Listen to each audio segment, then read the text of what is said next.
Zach from Gravel Bike, California, covering some new ground, getting a closer look at some upgrades from Redshift Sports. Ever since its inception, cycling has always looked towards innovation, not just to go faster, but to improve your ease of your ride.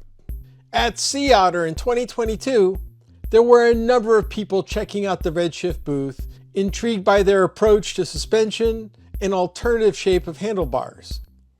Now, I'm not an early adopter, but I started seeing these components show up on our group rides, especially the stem. Last year, when I heard all the buzz about the top shelf handlebar, I was lucky enough to meet co-founder Eric at the booth, and he was nice enough to send me not just the handlebar, but also the ShocStop Stem and Seatpost. Starting off with the most popular item I've seen, the ShocStop Stem comes in two options, each offering 20 millimeters of travel. I ran with the higher end Pro model, which weighs about a quarter pound heavier than most alloy ones, while the regular stem weighs about 50 grams more. For reference, I'm no stranger to front suspension, with my Lauf going out of the way to show that it has some.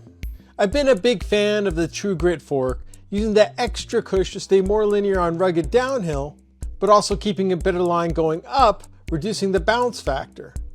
I found there's some give and take in that it's cushier coming out of the saddle, making you alter your style on climbs and sprints, while it also smooths out your ride with a longer amplitude, but taking away a little bit of the feel. So I was curious what the ShocStop would offer. Surprisingly, the results felt different, but in a good way.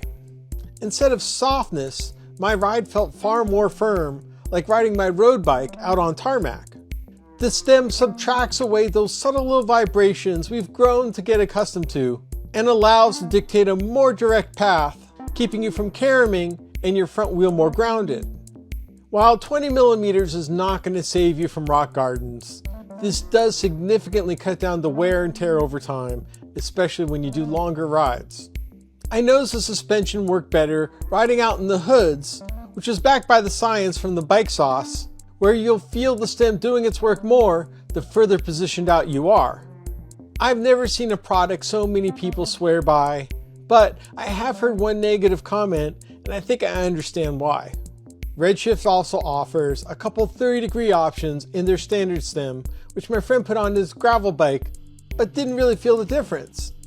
If you remember my comments from Mr. Sauce, you'll remember that position is going to yield you less of an advantage and is probably better suited for hybrid bikes. You can also adjust the stiffness by replacing the elastomers, which takes about 10 minutes to change out. If I could find any issues with the stem, I'd say that hitting deeper ruts become a little bit more pronounced, but then again, you should probably be avoiding those anyways. These were the thoughts I had before I added the top shelf handlebars to my 9er RLT. Now, some people have suggested maybe pairing them with my Lauf fork, but that seems like an entirely other video. Bottom line, other than upgrading your stock wheels, the ShocStop Stem is one of the best upgrades you'll ever make to your bike. Moving on, upon its release, the top shelf handlebar received a lot of media attention, as the benefits of the design looks pretty straightforward. The raised height of this handlebar may make you think of BMX bikes, but this upright position offers far more relaxed geometry. The top shelf comes with a 50 and 75 millimeter rise, with me taking the conservative shorter one. The feel against my standard handlebars varied greatly depending on where I held it. I didn't feel a big difference riding on top, but maybe that's a position I reserve for more stable riding, and a little elbow bend seemed to take care of that too. Complying with the shape, the shifters are going to be a little more pinched in, meaning it'll make you slightly less balanced riding in the hoods, and a little more swinging coming out of the saddle. You'll recognize the difference most riding in the drops, where your hands will be about 2 inches further out on both sides. I liken it to being a tightrope walker, using that pole to keep you from tipping over as your weight is more spread out and your center of gravity is lower. At the same time, it keeps you more tucked down and limiting your sway, meaning you'll be less assertive when taking sharp turns. If you're leaning more into racing or aggressive riding, this may not be the right handlebar for you. as I think it's more for adventure riding and staying at tempo, but there are more advantages it carries if that's your jam. The second bar frees the top from all those straps and attachments that can sometimes get in the way, while expanding the clearance from your front tire from rubbing larger bags. As an add-on, I tried both their top and drop grips underneath my tape, not matching my expectation that they'd be too bulky. The top ones, where I ride a lot, were ergonomically comforting, as my palms didn't have to use as much grip strength to feel firmly connected, and I've seen them added to non-Redshift bars as well. The drop bar attachments have a similar effect on the grip, but you really need to find a happy place with the rotation of your bar so that your shifter's in the proper place as well. Depending on your stem length and device, you may not be able to fit your GPS device in between, but you can find a cheap stem mount on eBay if you need to rectify that. I also got their very well thought out top shelf handlebar bag, which connects perfectly out in front. While you might want something larger for your bikepacking trips, it provides enough storage for your necessity accessories while also being smartly compartmentalized too. The magnetic top secures crisply with easy access to your phone, while the design of that roof provides a solution to that earlier problem with GPS that I just mentioned. My final thought is, while this may not be the bar I'd use for racing in mind, it is one I would love to use on longer trips, like when I went and did my 3-day adventure on the Lost Coast. While the top shelf handlebar is for specific use, it'll really serve well for those that really need it. Ending on the ShcokStop Seatpost, the question is it an all-arounder or for specialized use? If it's only so simple, because there are differences between the endurance and pro race models. I started off with the original endurance model, which at 35mm has the same travel as the pro endurance. Now, if you're someone without a lot of full suspension mountain bike experience like me, it's going to be a big adjustment, as you're going to feel the vertical movement the moment you sit down, so you may want to move your seat up a little. Out on the trails, you'll find that it gives plenty of squish, and maybe sometimes even more than you need. Remember, the suspension only works if you're putting pressure on the saddle, and I definitely found myself putting more weight down than normal, especially on the harsher surfaces.